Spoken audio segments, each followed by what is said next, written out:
So you're a uni student and you're getting bad essay grades, or you're writing an essay and you don't know where you're going wrong. Can I just say you are not alone in that?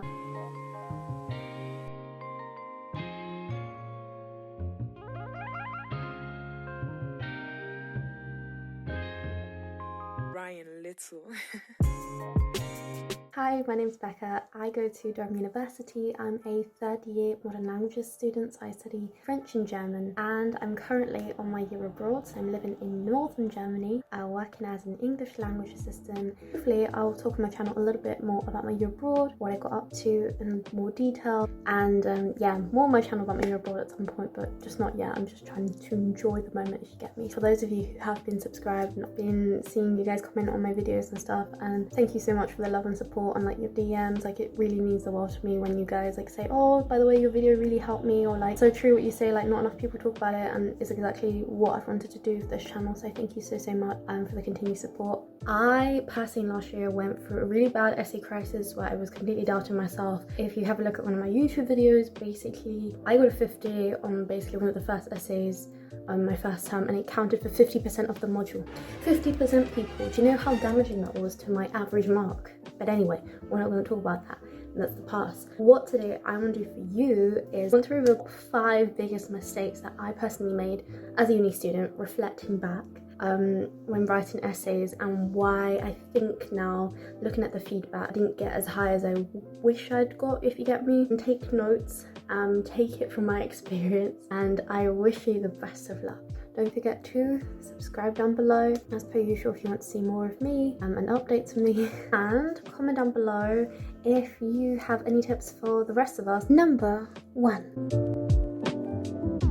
One of the biggest mistakes I think a lot of uni students will make at the start of the university journey, even second year, even finalists do it, base your essay off everything you've learned in lectures and think that the lecturer wants to hear everything that they've told you, say perhaps about a book or about theory. If you do anything when you write an essay, please do not do that. Literally, that is one of the reasons that people get really bad essay grades. It's because the lecturer does not want to hear everything that they've said during lectures. That is boring for them, okay? I think one of the best things to do is to have the mindset that you are now an academic. What the lecturer is about to read interests them, is important to further research in whatever field you're doing in terms of your degree, and that you are now an expert. It is now your job to find out as much as you can about a certain topic and to basically propose your ideas, what you think should be said about this topic. Actually, I found when I was using this mindset, I was actually getting better essay grades because I was being so much more confident in the ideas I was proposing in my essays. I was basically adding more value from what I'd learned from lectures. And if you are finding yourself basing your entire essay off basically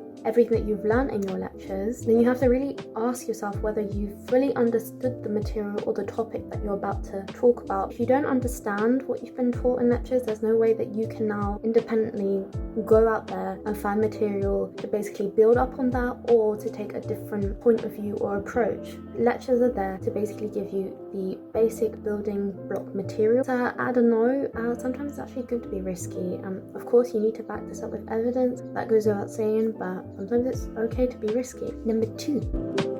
Another thing that will definitely throw off the lecturer when reading your work is if you are citing unreliable sources. So for example, a blog page perhaps that isn't actually proposed by an academic, or YouTube videos, and it really depends the degree you're doing, but in a lot of cases, I think in a lot of BAs, it's not really acceptable to kind of put in your bibliography something that anyone could have published basically, and that isn't really academic. It is kind of silly because sometimes people on the internet do have good things to say, but at the end of the day, you gotta give uni what they want, you know? You want to just get the bread, the good marks. Why did I just say bread? The thing, so I found that sometimes I was like basically trying to like put in my bibliography YouTube videos, and that didn't go very well, and that automatically also brings you to like 2 to even below sometimes. So make sure you're quoting academic sources, make sure that your bibliography is looking all good, that you've done it correctly. Like, it literally won't take you more than like at most an hour. Okay, it really depends the length of the essay, of course. It won't take you more than an hour to carefully write your citations and check that your bibliography is all looking good. And that will definitely automatically push your essay past the mid 2-2 boundary upwards. Another really important factor, number three people.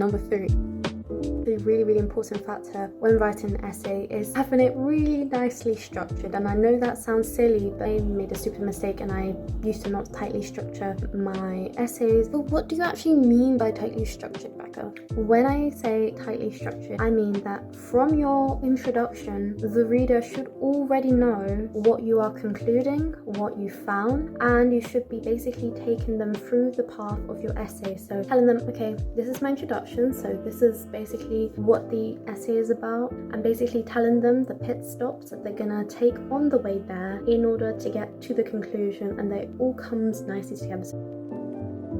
So firstly, I'm going to tell you about this, and then this links to my next point, and then my second point will then link to my third point, and I'm going to show you through using a certain theory or a certain example or a certain source, and then this is exactly what I will conclude. And actually, don't give a relevant background information like they were born in this year, for example, if you're writing about an author, or it's obviously very important to mention the historical background if it's relevant to your argument. It shouldn't be a surprise to the reader, the conclusion.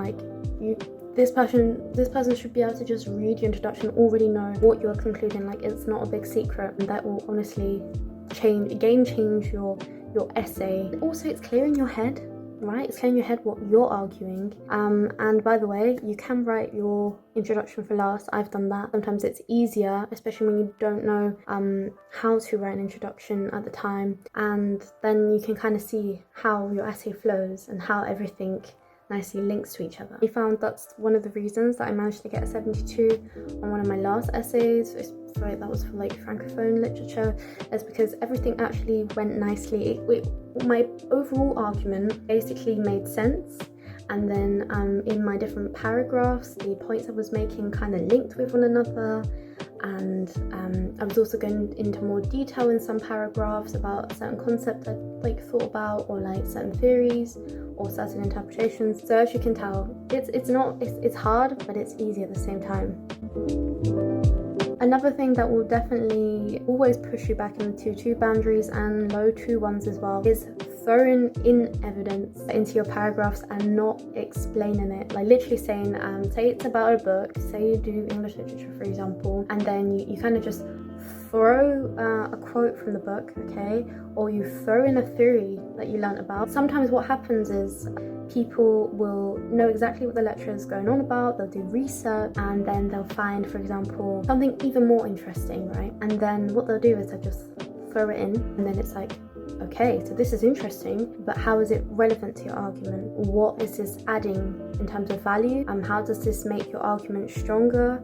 How does this link back to the question? You need to ask yourself, are you fully explaining it? Are you making it relevant to the argument? Because if you're just throwing it in, literally just told me some new information, you've not told me how relevant it is to the arguments. It's just a bit it's a bit pointless, and that's why people will get low essay marks as well, because they're not developing their argument enough.